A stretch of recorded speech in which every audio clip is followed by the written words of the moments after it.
Welcome to Bears on Tap, hosted by Quentin Q. Crisco, Sonny Verma, and the one and only Ron Luce. Bringing you all the news, analysis, and opinions on the charter franchise, Chicago Bears.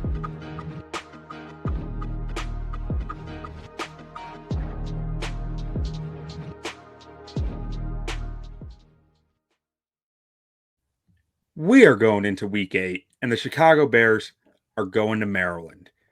Crab cakes and football. That's what Maryland does. My name is Quentin Crisco.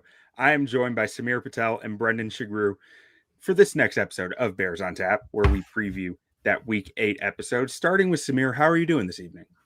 Oh, doing great. Can't complain after another Bears victory. Let's try to keep it rolling. This game is going to be interesting to preview, so I'm interested to hear you guys' thoughts on where we go here. Brendan, how are you doing this fine evening? I'm doing great, boys. I think I finally have my voice back after losing it partially on Sunday, yelling from the stands. But it was a great game, and yeah, let's keep this train rolling. Let's keep it rolling. So we are previewing, as I said, Bears matchup with the Ravens. I don't think I actually said Ravens. I said Maryland, which I'm not sure if Washington, if the Commander is still playing Maryland or if that's in Virginia now. But this is the Ravens, just to specify. So I guess starting with Brendan on this one. Do you have any thoughts about the Bears right now going into this game, or about this game in general, that you'd like to open the show up with? Ooh, well, about the Bears specifically, let's see.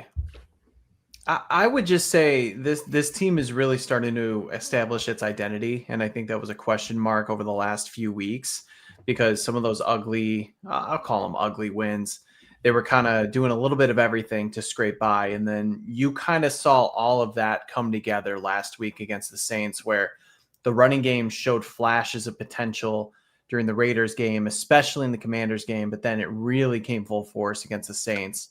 And you really saw Ben Johnson lean into that, especially when he saw that the passing game wasn't on point.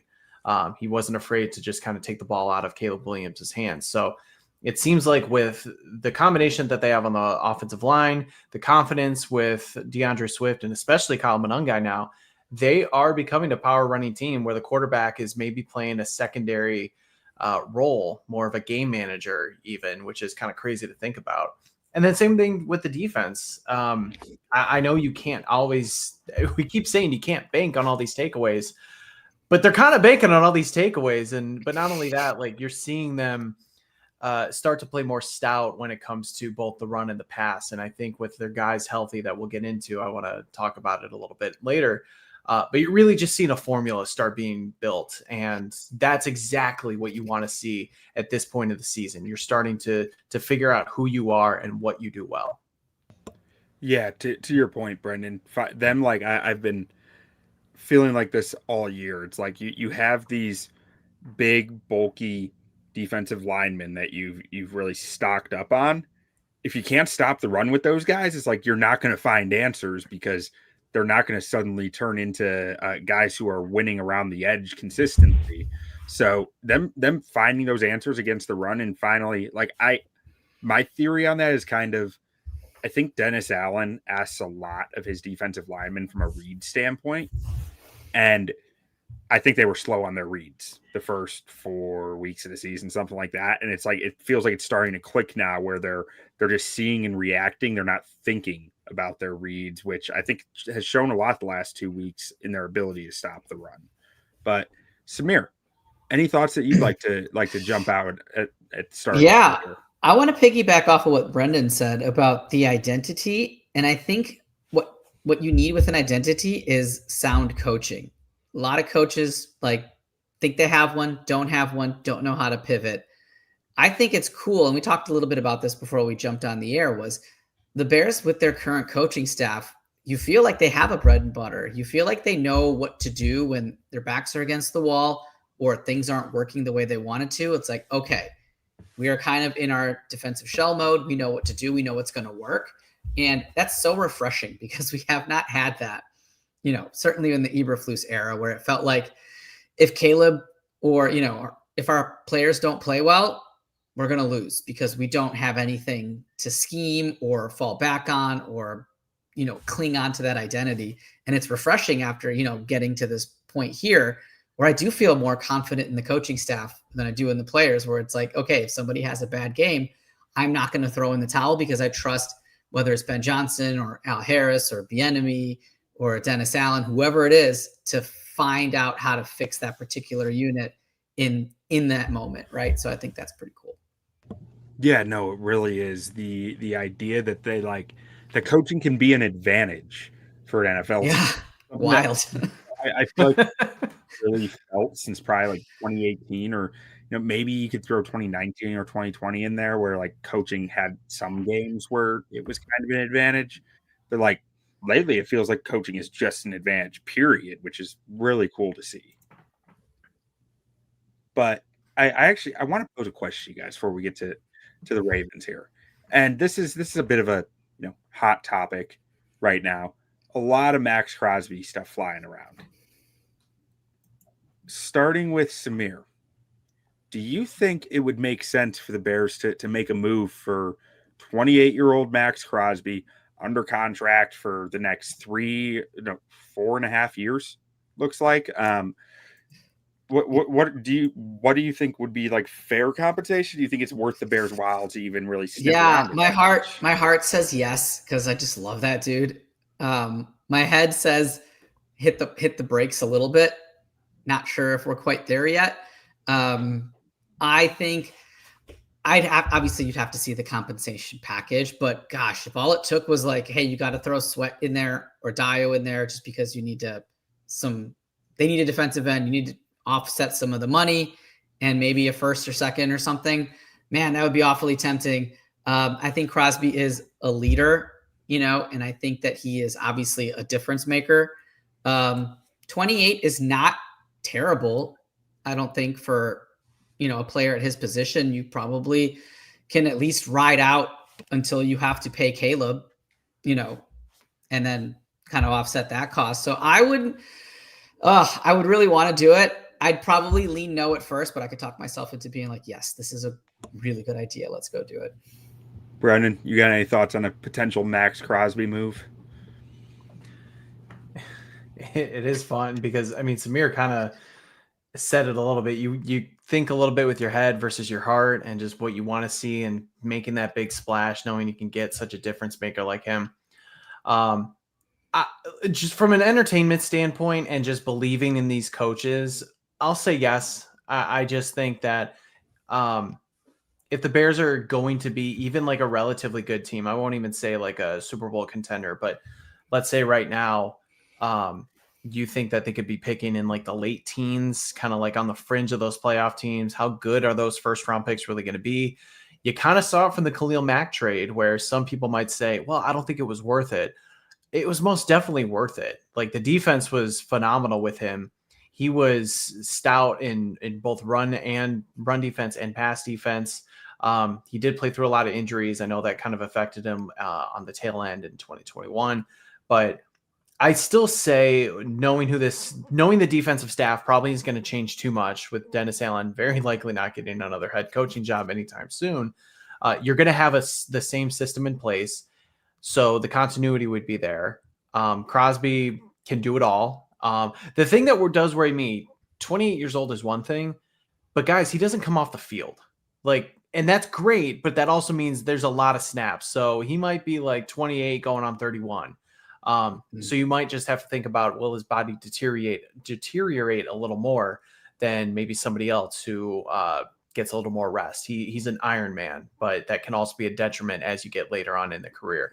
I will say reports came out from Tom Pelissero just before we came on that the Raiders are not looking to trade him. They talked with him. They want to still continue to have him be a focal point. So doesn't sound like anything's happening now, but we know things in 6 months could change, especially if the Raiders continue to lose like they have been. Yeah, and that's generally I'm kind of even before knowing that Pelissero part, I was like, I don't think it's going to happen. Like Pete Carroll is not, he's there for a short time, not, he's there for a good time, not for a long time would be the way to put it, like Tom Brady's not there to tank games like as an owner either. Like, so I think that that mix is just kind of doesn't make a lot of sense unless they're getting blown away by a trade offer. But I mean, if they made that move as a fan, like I need to separate my like analytics brain from my meatball brain and just be like, yeah, let's do it, man. We are all in these next 2 years and let's go do everything we can. But like, is it the smart long-term move? I don't know. Cause like, I love the point that you bring up about the snaps, Brendan, because I think that's what limited Khalil Mack in Chicago.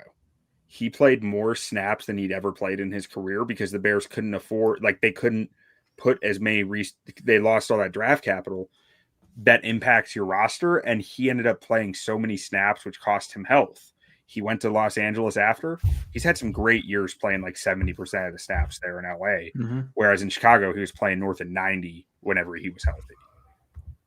There's two things there real quickly. I think there is something to be said, taking a guy out of the desert, the dry heat, close conditions when it comes to playing indoors for half the season, and then sticking him in Chicago where the weather's going to turn pretty much right about now. You start playing through the cold, you're a little bit more susceptible to injuries. I mean, that is something people don't think about. That could be like a factor with some of these guys, especially Crosby coming. I know he's played in like, Michigan and everything, but that was a long time ago. Guys adapt, guys adjust to, the climate they've been in for a while. So that could be something like maybe that ages him a little bit faster with his body. And two, you mentioned Tom Brady. I just want to think about this for a second. Imagine telling Tom Brady, of all people, the ultimate competitor, Tom, we're going to lose. We're going to basically try to lose and get rid of our best players so we can maybe be good in the future. How do you think Tom freaking Brady is going to react to something like that? Like, I cannot imagine it going well. I understand it's a different thing, but the guy is just, all he does is compete. All he does is want to win. I can't imagine those conversations go over very well. Yeah, I agree with that. But with that being said, let's get to our first segment about the Bears and the Ravens here. The baddest man. And now we are going to focus in on the two rosters, Bears and Ravens, starting with our baddest man segment. This segment's all about finding the guy on first the Ravens, then we'll get to the Bears, who at the end of the game, a Bears player is turning around, walking down tunnel, looking back, going, "It's a bad man. I don't want to see him again." Starting with Samir, who is your baddest man on the Baltimore Ravens? Well, I think this is pretty obvious, right? There's one guy right now that's going to scare you on that Ravens offense for sure. We don't know if he's going to play or not. He definitely turns the tide right in this game. I think Vegas is telling you that they do think he's going to play because I think I saw the line at 6.5, which I don't know. Hopefully we're not, getting 6.5 with Cooper Rush, but it's obviously Lamar Jackson, right? If he plays, he is a game changer. He's a game wrecker. He's somebody you have to plan for. We just played Jaden Daniels with the Commanders. He made plays with his legs as well on the Bears. Now he did turn it over a lot of times. Lamar doesn't really turn the ball over. I think he's got one interception on the year. He's a much better passer, a much better runner than Jaden. So if he plays, obviously it's Lamar. So I won't go there because let's try to be a little different here. I don't know. This is a little bit of a reach, but I guess I'd go with Zay Flowers only because of last game. Both of Olave's touchdowns against the Bears came when he was lined up in the slot, which is where Flowers typically lines up. And I know Gordon is kind of all over the field. So if Flowers gets another favorable matchup against one of these backup cornerbacks, especially if Stevenson can't go, then that could be maybe a little bit of trouble because Olave did end up, having a pretty good game against that secondary. So I think Lamar's probably my obvious choice, but I guess out of the box, maybe I'll just go with Zay just to switch things up. So that's a great poll on the Olave stat. I didn't realize both those came out of the slot. Yeah. I was going up against him in one fantasy league last week, and I was like, I'm not going to win this matchup. But then around going into the Bears halftime, I was like, I'm keeping pace. Okay, this might be okay. And then I look down, see Olave do some stuff. I go back. It's like, oh, he has like 25 points now. I was like, oh my God, that came out of nowhere. I benched Olave, so it was Oh, a double whammy. tough. Yeah. Brendan, where are you going for your baddest man on the Ravens? Guys, I'm going completely off the board. The guy that scares me the most is somebody who's not even going to be playing on the field. It's the person who is in charge of it all. Going John Harbaugh. I love John Harbaugh. He's been one of my favorite coaches for a very long time. He's been one of the most successful. I love his coaching style. I love the trust that he builds with his players. Don't really love the whole Justin Tucker stuff that happened, but that's a whole other conversation. But everything else, I'm like, I really do like him as a coach, and he scares the crap out of me when it comes to leading a desperate Ravens team, one that has now had 2 weeks to kind of get their stuff together and figure out who they can be, whether there's injuries or not. I tweeted out right after the Bears game, John Harbaugh is 14-3 straight up, coming off a regular season bye. He has lost once since 2020. That was the COVID season. So since then, he's been perfect. Also, the Ravens are 38-9 when favored by at least 6 points. I should have put down who wrote that stat. I apologize. And that's essentially, when you look at these spreads, you look at those trends, that's a coaching stat. It really is. Like, you can see how guys get players prepared. I'm sure he has a good idea whether Lamar Jackson is going to play or not, and having those 2 weeks to prepare, whether it's Snoop Huntley, whether it's Cooper Rush, whether this is like a Derrick Henry game. I really believe in his ability to work with his coordinators, figure out a solid game plan, and get this team prepared. And like I said, a 1-5 Ravens team, their backs are against the walls. The Bears are going to be getting their absolute best shot to see if they can still find a way to salvage their season. So, I'm very scared of what John Harbaugh will have this team looking like on Sunday. Yeah, and that's a great poll right there. I love the numbers that you have to back it up with, because the second you said it, I went to the website I use, BetIQ, to go find John Harbaugh's numbers, like overall against spread. You said them, I was like, okay, beautiful. One thing that is notable that I see here, though, is that as 3.5 point favorites or bigger at home since Lamar Jackson entered the league, because John Harbaugh's like overall numbers, I feel like it can be split into two. It's pre-Lamar and post-Lamar, like two very different things. So he's 34-10 in those games, right? Like very, very good. But 20-23 against the spread. So they really have covered at a substandard rate when they're big favorites, which makes me say, okay, so you're telling me this is going to be a one possession game late, and that's toss-up territory when you have Ben Johnson and hopefully Caleb Williams doing good things on the field as well. That's something that gives me some good hope, even if Lamar's on the field, that that coaching advantage that, as Samir mentioned, might be able to play into it a little more. That's a great find. I like that.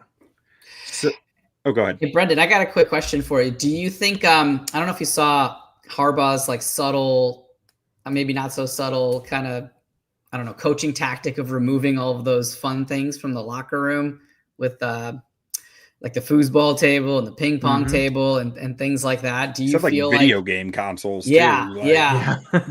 I mean, do you guys think that really like gets like a defense going, or do you feel like they're more like, why do we have to do this? Why are we, it pisses them off more than it actually gets them to focus? I don't know what your guys' thoughts are on that. It felt a little hokey to me, but I don't know. Obviously, the guy knows what he's doing, so. It could be hokey. And the weird thing is, like, John Harbaugh has not been in a position like this. So I'm sure maybe he is kind of like trying to figure out how to fix something. And sometimes this has worked, sometimes it hasn't.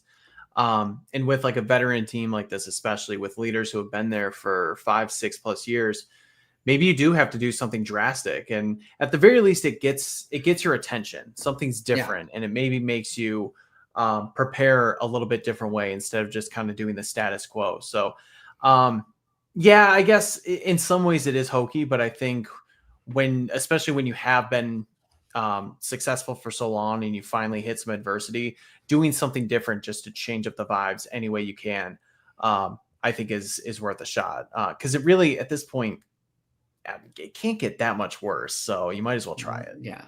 Right.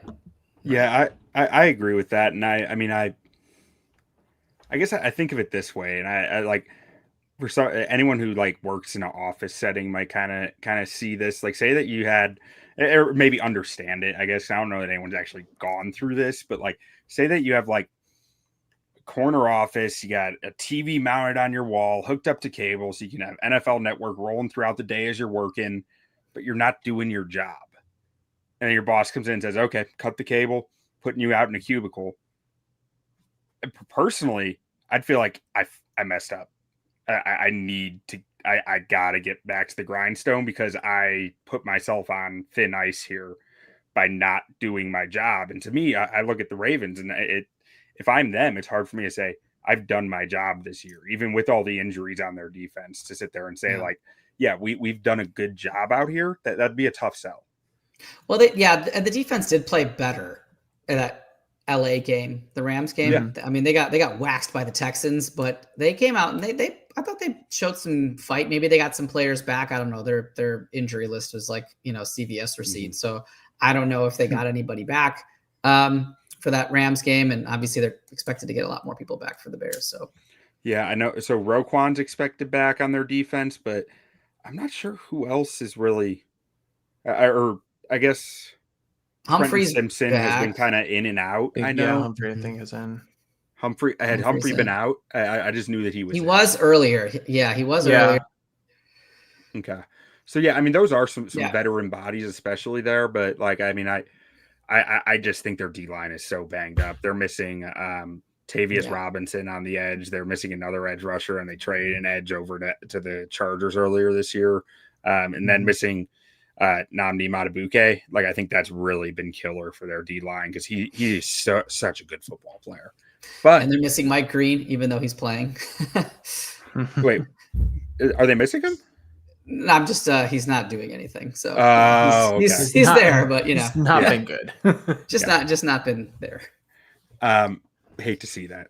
Couldn't happen to a better guy. But anyways, for my baddest man, I got one guy I got to mention here, and that is Roquan Smith, returning this week. And like last year, he had a down year relative to the year before. And like, at least according to PFF grades, which I can only put so much faith in these days, but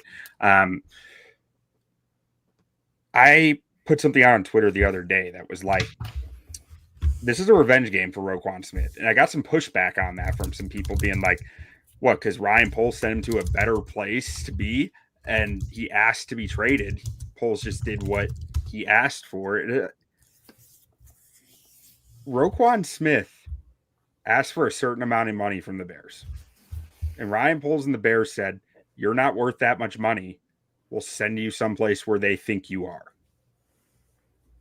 That is a slight to a player. I think Roquan is going to be very motivated to make a major impact on this game.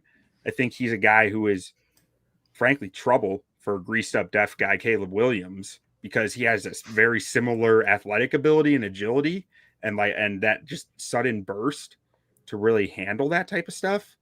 I think Roquan's going to be a problem in this game and be really aiming to make a point to the Bears front office that you guys decided to pay Edmonds, but you didn't pay me, which Edmonds is playing great this year. It's not what I'm trying to make it about, but like I think Roquan is going to have a very motivated football game. Yeah, I definitely agree. I know, Q, you and I were chatting separately about that. Like, I've seen guys use way less when it comes to a revenge game. And yeah, like Roquan wanted to stay. He had a number. Ryan Poles said, "We're not doing this. We're not negotiating with you. And not only that, we're going to send you away. And we believe that we're going to be okay without you in the future." Like, yeah, you landed in a very good spot. It's like if one of us, our job said, "Hey, we don't need you anymore. Like, we're laying you off or whatever." And maybe you end up at your dream job. Everything's great. But then you see that other company and you're like, well, you still didn't want me. And when you're going face to face with them, I think that's totally a motivating factor. I do have a question though, guys. Is Roquan looking a little Debo? fluffy? You know?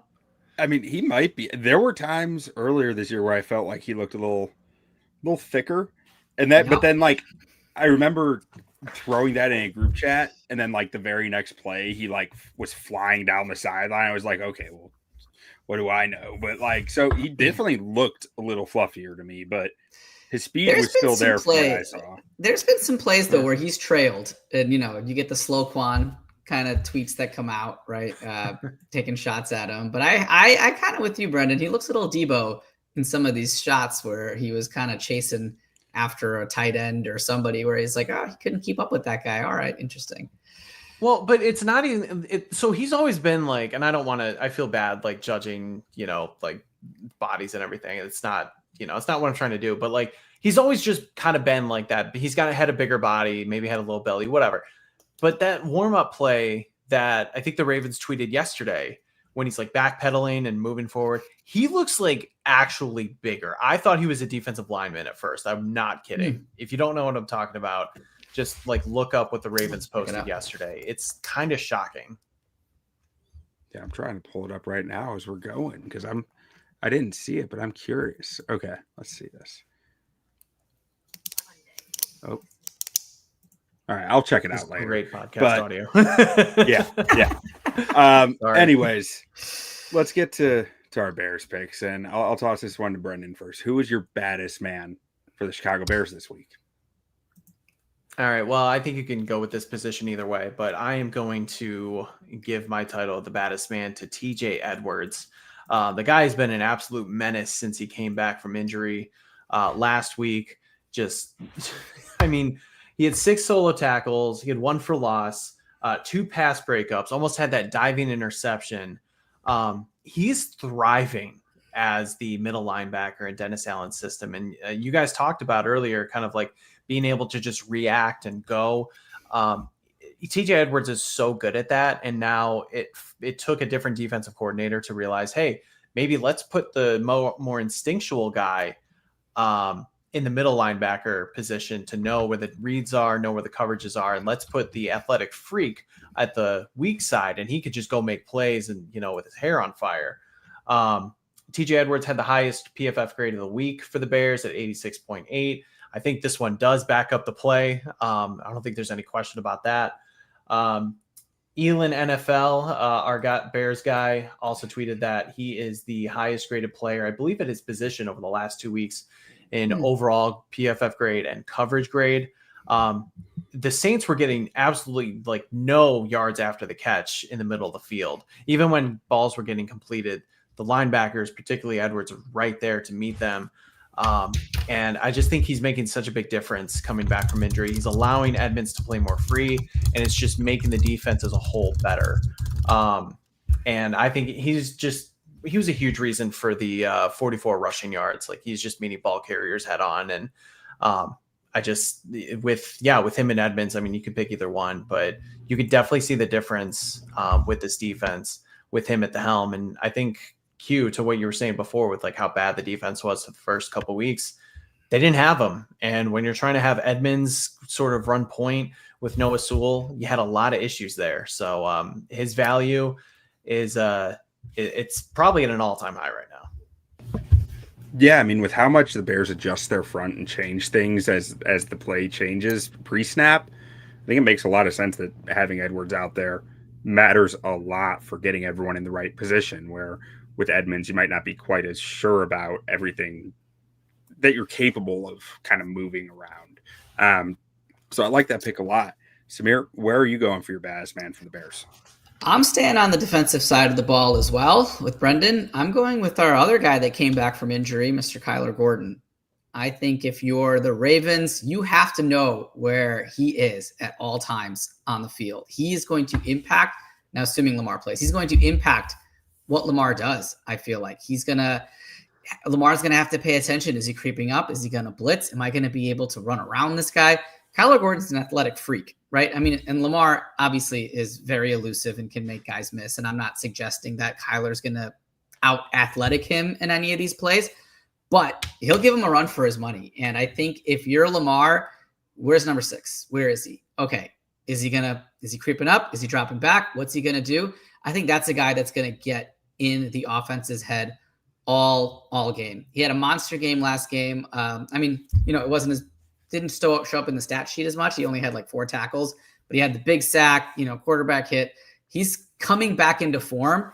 And I feel like he's a guy that you got to pay attention to if you're the Ravens. Yeah, I think that's a great pick, and I think you're really talking like, especially with how much Dennis Allen has shown to bring Kyler already.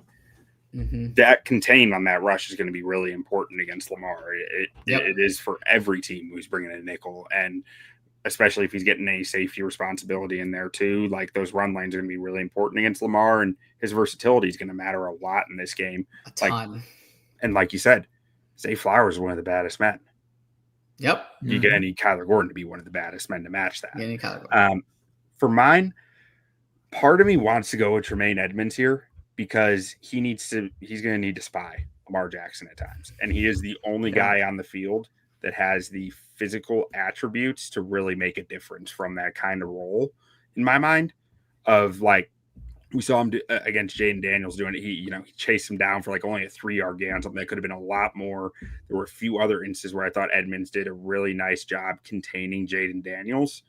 And a similar role I think is going to be against Lamar if Lamar is playing.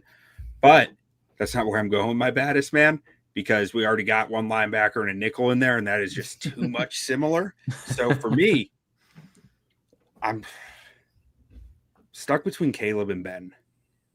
And this is kind of the idea that, like, for the Bears to win, one of them needs to be the baddest man. And I think I'm going to go with Caleb because Ben can do a lot. But when you're talking about going up against the 2-time MVP in a game that, very well could become a shootout if Lamar Jackson's on point and this Ravens team is motivated as we think, you need Caleb to hit his throws. Like, for the Bears to win this game, Caleb Williams needs to make some magic happen, and he needs to do the easy things at the same time. Caleb has to be the baddest man for the Chicago Bears this week in my mind. Yeah, I mean, that's a good pick. He's got to turn around. I'm surprised none of us went with DeAndre Swift given the Ravens run defense as of late, but maybe that one, we were all trying to go a little out of the box there.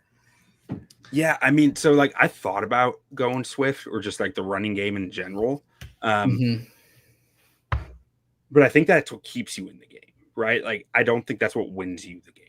I think Caleb the game will be put on Caleb Williams' shoulders at some point, and he's going to need to make the plays. That's where when I was thinking about it earlier today, that's where I ended up at.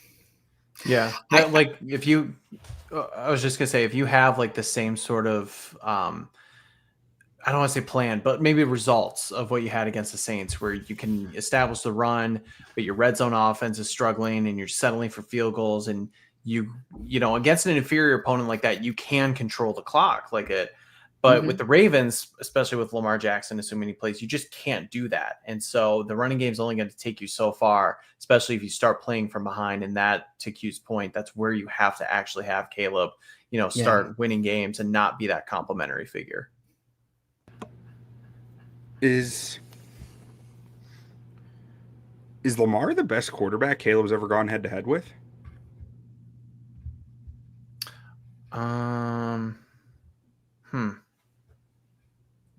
I don't think he's had a marquee matchup like this previously.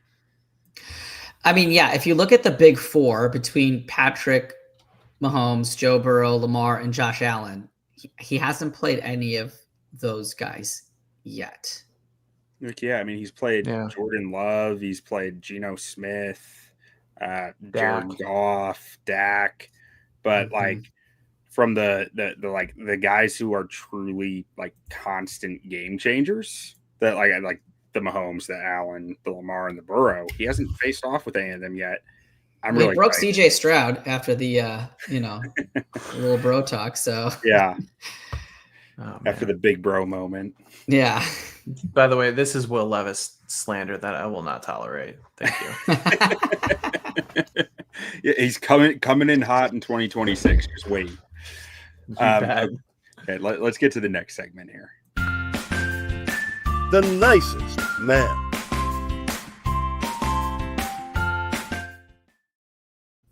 All right, starting with Samir this time. Who is your nicest man on the Bears this week? And I guess we can frame this as it's like we don't know who's going to underperform, but like Yeah. who is the biggest question mark for the Bears this week in your mind? Man. So at first I'm going to give an honorable mention to Shamar Turner. His snap count reduced from 22 snaps to 10 snaps in the last 2 games. He has not fared well against the run, and I think Baltimore is going to run a lot, whether Lamar plays or not. So I think him getting on the field, he needs to make the most of his snaps if he wants to see that number not continue to decrease. But let's put him to the side right now. I'm going to go with your baddest man. I'm going to go with Caleb. I just feel like that was a little bit of a rough outing last time. I think the Saints gave a little bit of a blueprint, maybe in terms of like, how do we get this guy a little flustered, or what do we need to do? If the Saints didn't turn the ball over 4 times, that game might be different, right? And if the Ravens feel like they can take care of the ball and force Caleb into inaccurate throws, they could take advantage. And if they're like, okay, we will concede 120 yards on the ground to Swift and Kyle, we'll just force Caleb into these throws, and if we don't Spencer Rattler it up, we should be able to win this game. So I think for them, I think they will try and follow that Saints blueprint and make Caleb Williams beat them, which is kind of to your point. Caleb Williams needs to be the baddest man, right, for the Bears to win this game. But I think they're going to view him as the nice guy here. Yeah, I mean, I think that's fair. I mean, my baddest man was framed as he needs to be the baddest man for them to win. And, there are real questions with Caleb right now. Brendan? Yeah, I mean, I would say I don't know. You guys pretty much said it all. I am a little more hopeful. One, if Baltimore's pass rush can't be what it normally is, that things will get a little bit better. I mean, we're all very impressed with the offensive line overall. Maybe Sans a player that could be picked in this segment. But I do like the fact that I think back to something Caleb said like early on his rookie year. He's a guy that likes routine. He likes to kind of go through things in order throughout the week. And it seems like whenever the Bears have like a short week or something's different about the game, things just don't go to plan. We saw that with last week with a short week. You kind of have to rush to prep. And now for the first time in a long time, the Bears have a full normal work week essentially, and another noon kickoff. So I think that's going to help kind of get him like set back. And I love the fact that he didn't shy away from how poorly he played, that he needs to be better. He knows he could be better. He's putting it on himself. He's not blaming any other teammates or anything. It's in his mind. Now, sometimes when that happens, you can press a little bit, but I'm hopeful that with the coaches he has, that they can sort of just get him to play the football that he's capable of playing and not, take those layups and not try to do too much, even though he has the ability to do so. And that's a great point about the Baltimore pass rush that I think we need to mention. They're tied for the least sacks in the NFL right now. And according to Pro Football Reference, not Pro Football Focus, because they don't actually do a team pressure rate, Pro Football Reference has the Ravens at the 3rd worst pressure rate in the NFL. So that Caleb should have some more time back there, I think. It's interesting. But Brendan, where are you going for your nicest man on the Bears? Well, I'm sticking on the offense, and maybe a surprising pick to some, but I'm going wide receiver Rome Odunze, the darling of fantasy football players everywhere for the first few weeks. Rome just, I don't know, he's kind of regressed a little bit. He's not doing what he's capable of doing. Just over the last 2 games, he's had 2 catches each for a little over 30 yards. But most importantly are the contested drops. Rome is he's a big physical receiver. He's fast. He's got the ideal build. He should not be losing contested balls the way he's losing them right now. That's what he did in college.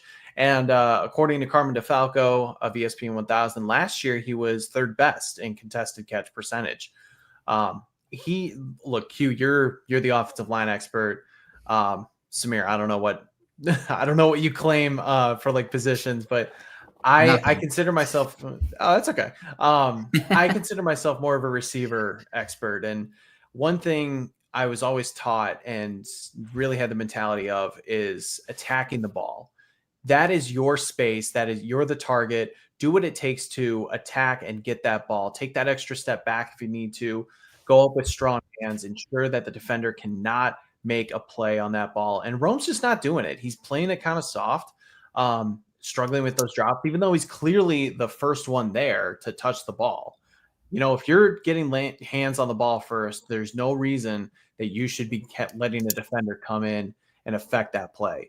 Rome needs to attack the ball. He's got to stop being so nice. He's got to start being more bad and just own that space when he is that guy. Because if he wants to be that true number one wide receiver that I think we all think he can be, I want to see him embody another number 15 that we know so well in this town. Start looking like Brandon Marshall, who just was relentless when it came to that and contested ball catches. So that's what I want to see out of him. Right now, he's playing too nice. I like that pick. I like the entire way you framed it, because going back to like the last year, like some of my concerns around Rome were like he just seems like a nice guy who's like a little too nice sometimes, and like I want to see that dog come out in him more, and like I think that's where the contested catches come in, him to dominate that space. That's my football. I'd love to see that some more. But Brendan, I have a quick question on sorry, before we jump to your nice guy for the Rome game, last game. I know we had those two drops that were kind of contested where Caleb was running around. That interception that Caleb threw, was that, in your opinion, on Caleb, or do you think Rome could have done more to either bat it down or come up with it? Do you feel like he pulled up a little bit? Is that kind of what you were talking about when you meant attack the ball, or was that just like, no, that one's not on Rome at all? That was totally on Caleb. For that one, I think you can see both sides, and I know that's a cop. Like, I'm not trying to say that's a cop out. Mm-hmm. Caleb kind of pulled it a hair late, I thought. But in that instance, when you're like running those out routes, you got to know, and everybody knows this. Like, it takes the ball longer to travel there. The defenders have more time to break on it. So I'm more of a fan of like cutting your route slightly, just only slightly short. I played with a guy who was like, just did this all the time. And I thought like it annoyed me at times because like, if he had like a 5-yard out, he's like, I'm running that 4.5, because especially knowing like how long it can take the ball to get there too. That could be the difference with a defender getting to the ball or not. So I think that it maybe Rome could have done a little bit more. It is hard on those out routes. But at the same time, like Caleb sort of just held it a hair long, in my opinion. Okay. All right. Thanks. Love that insight. Because I know, like, I try to watch receiver draft tape, and try is like a nice way to say it, because like I really struggle with it. So that's interesting insight. For my nicest man, I'm gonna go one that's probably a little more unexpected, but I'm going with Javon Dexter. I think if I'm the Ravens, I'm trying to find ways to force Javon Dexter to go up against my right guard and right tackle, Daniel Falele and Roger Rosengarten, because those guys can bury dudes. And Dexter has not been a guy who's really shown a ton of ability to hold up against double teams. I have been pleased with his growth as a run defender over the years, and I think his strength shows up in a lot of different ways on the field. But going up against double teams in the run game has pretty consistently been something that he's shown struggles with. And Daniel Falele, dude's probably 380 pounds. Like, he is going to bury guys. And if your leverage isn't set right, you're going to get buried against him at times. He will win at times with speed and athleticism and better balance. But from a pure physics standpoint, he can move people. And if I'm the Ravens, I'm trying to make that matchup happen. And we've seen Dexter and Billings play about a 50-50 split left-right. Mm-hmm. So like they will have moments where they can attack Dexter there. I wonder if that means more Chris Williams. I mean, I think with Chris Williams, you're getting a lot of the same thing though. I mean, he's maybe a hair over 300 pounds. Like they're not, just from the pure physics standpoint, Falele is going to be able to move either of those guys in my mind, because I don't think either of them are good enough technically in the run game to be able to really win that matchup, especially if you're getting Rosengard and climbing off over the top of them. Interesting. No, I don't hate it.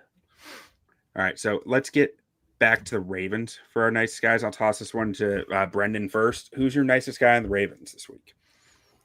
This is a great segue. I was going to pick Daniel Falele. It's a good pick. Yeah, I do see what you're saying, because I was watching him a little bit more than I'm usually, than I ever do, really. He is a big guy. He could definitely move guys around. But you know what I also see? This guy doesn't know what the hell he's doing half the time. He gets turned around. I see, like, you know who he reminded me of? I kind of want you guys to guess, but I don't want this podcast to go like super long.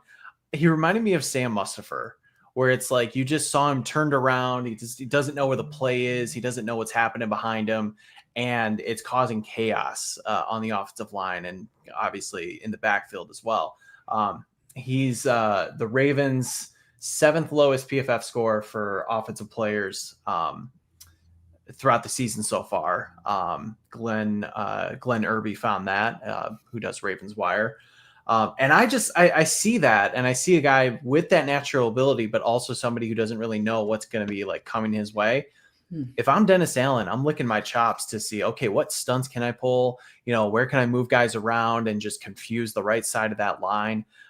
Maybe with like some different blitzes, overload the right side and see if you can just confuse them. Maybe you can't like beat them, like, if just all things were equal in terms of like a talent standpoint, but you can sure as hell confuse them. So I'm excited to see how Dennis Allen attacks that. And I bet a couple times we're going to be looking at tape and seeing him like turning around the other way. And you're going to be like, what the hell is this guy doing? Brendan, I love that segue, actually, because it's perfect. Like, because Falele is not a guy I have a lot of faith in by any means. I just think there's going to be a few gap runs where it's like, okay, yeah, he crushed that block. But, like, that will be amongst other blocks where it's like, oh, well, I don't know where the hell he was going there. So, like, I actually love that pick. But Samir? Is he one of those guards that they have pull a lot, or do they ask him to do a lot, or is he just a big body that's like, go pancake this guy? I'd be surprised. I haven't watched a ton of his tape in the NFL, to be honest, but I'd be surprised if he's pulled that often. He's just massive. Yeah. He's just mad. That's why he got drafted. Like, he was a tackle in college. Like, he's just huge, and that is what he has going for him. For my nice guy, I stayed on the defensive side and went with their secondary. I put either Jair Alexander or Marlon Humphrey. I put one of those two guys. They have had a rough season. Jair Alexander's fall from grace with Packer fans needs to be studied, because that guy went from top whatever corner to like, is he going to get cut by the Ravens after they, traded for him? PFF has him graded at 36.9, 171 out of 175 qualifying cornerbacks. He has been brutal. And if he doesn't play, then Marlon Humphrey's going to line up there, and he's been almost as bad. After he came back from injury, he's 163 out of that 175 for PFF. So I think this is a great chance for Caleb to make good on your baddest man. I would try and attack those guys, whoever is lining up there against them, whether it's Burden or Rome or DJ, whoever they've got across. Let's drop their PFF ranking more if we can, because they've had a rough one. I think that's a good pick. And like, I mean, I've kind of held my tongue on Humphrey some the last year and a half. Like, I thought that he was falling off going into last year, but then I like some Ravens creators that I trust and enjoy watching said that they really thought that him moving into the nickel was going to be huge for him. And I still, even after last year, I still felt like whenever I'd watch his tape, was kind of like, it just seems like he's lost a step to me. And so if that's the case, then like, I am fully with you on that one. But for me, man, I'm taking a bit of a, I don't want to say shotgun approach, but like a positional approach here. It's just the interior D line.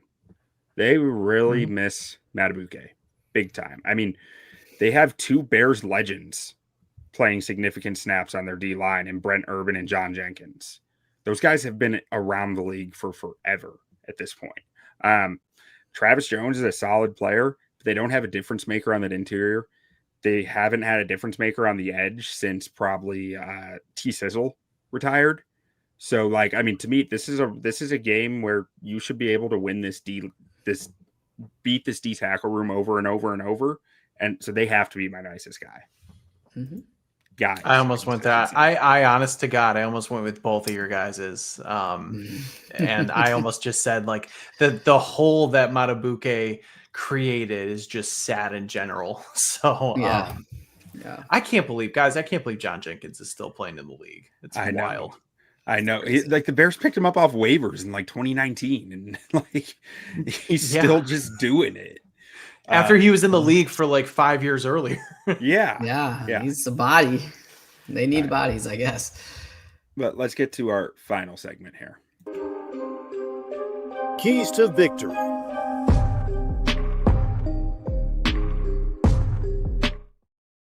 All right, I'll toss this one to Brendan first. What is a key to victory you have for the Bears in this game? All right. Well, let's just assume Lamar plays, okay? Because I think it's more fun that way. I think you need to make Lamar just sort of be rusty. Lamar's missed time in his career, but believe it or not, he hasn't missed enough time where, like, he's missed time at the end of the year and hasn't played, or he's missed the last 5 games. There's only been like twice that he's missed time during the season and then come back. One of those times was in 2020. He had COVID, had a pretty solid game, 2 touchdowns, 1 interception, 70% completion rating. Then there was a time in 2021 when he had that mysterious illness right before the Bears game. He was out, he came back, and then he prompted to throw 4 interceptions. It really wasn't right for the rest of the year until he was shut down again. I'm interested to see how, like, if he can be rusty and if the Bears can force him into making some mistakes. It's been a few weeks now for him, and obviously won't be at 100%. And I think, Lamar is somebody who does rely so much on his athleticism to make plays. I think you got to just hope that he's rusty and just, make some mistakes there. And then really, I feel like I'm a broken record because the keys to the game that I had last week are pretty much still the keys to the game this week. You got to score touchdowns in the flipping red zone. The Bears offense from 20 to 20 is really, really good. With the amount of space they can work with, they're just moving the ball downfield with ease. But then something happens when you get in the red zone and they just cannot convert into touchdowns.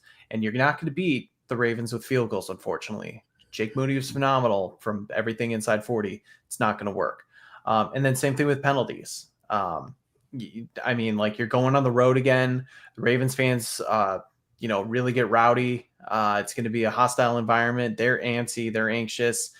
You cannot be just shooting yourself in the foot anymore. And I know Ben Johnson knows that. The entire team knows that.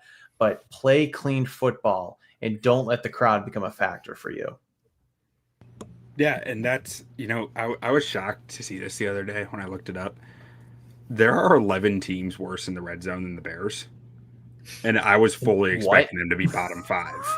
I can't explain it, but I felt like I had to throw that out there in that mention, but like they need to be better there. Samir, what do you have for some of your keys to the game? Oh, Brendan took one of mine that I think is great is just don't beat yourselves. Cut the penalties down for God's sake. Like stop giving them on defense when it's 3rd and 18. Don't do the illegal contact for 5 yards and give them a first down. That drives me nuts, right? And same thing on offense, right? Oh, you got it 1st and 10, illegal formation. Now you're 1st and 15. Like we got to stop doing that. That's not going to work against the Ravens.